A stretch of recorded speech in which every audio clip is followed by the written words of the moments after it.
अगर आप भी चाहते हैं यमुना म्यूजिक के ऑडियो वीडियो सबसे पहले आप तक पहुंचे, तो हमारे चैनल को सब्सक्राइब करें और साथ ही साथ बेल आइकन को दबाना ना भूलें ताकि सभी वीडियो आप तक पहुंचे। धन्यवाद।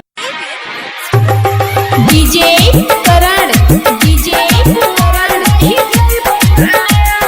सुंदरपुर नेपाल, सुंदरपुर माँ वैष्णो रिकॉर्डिंग स्टूडियो दिल्ली। हमरा गे छाउरी दुल्हा बना, आ दुल्हा बना गे दुल्हा बना।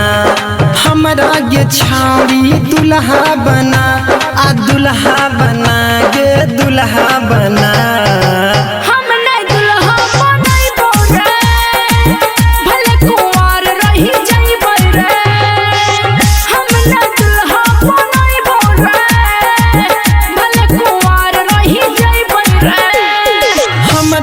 छाउरी दुल्हा बना, आ दुल्हा बना गे दुल्हा बना। हमरा गे छाउरी दुल्हा बना, आ दुल्हा बना गे दुल्हा बना।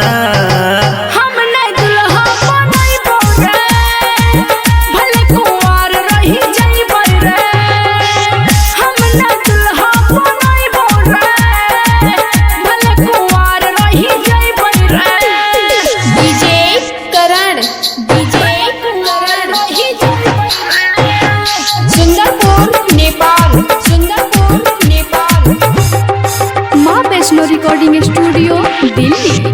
हमारा जैसन मिलता न छाउरी चिहे अपना बाप से पागली।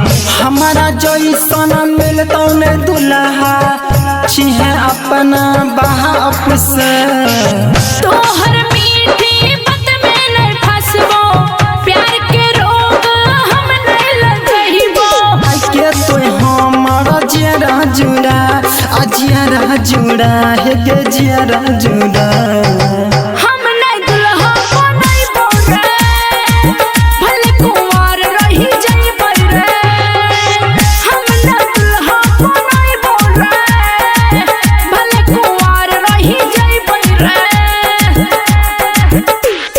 डीजे करण, डीजे करण रही जाइबो रे।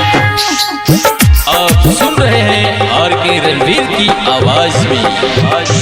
आदा के रणवीर उज्जवल के माइन ले तोई बात गे, माइन ले तोई बात गे। आदा के रणवीर उज्जवल के माइन ले तोई बात गे। राइटर मानिस कहे समीता, कहियो ने पुरतो तोहर इच्छा।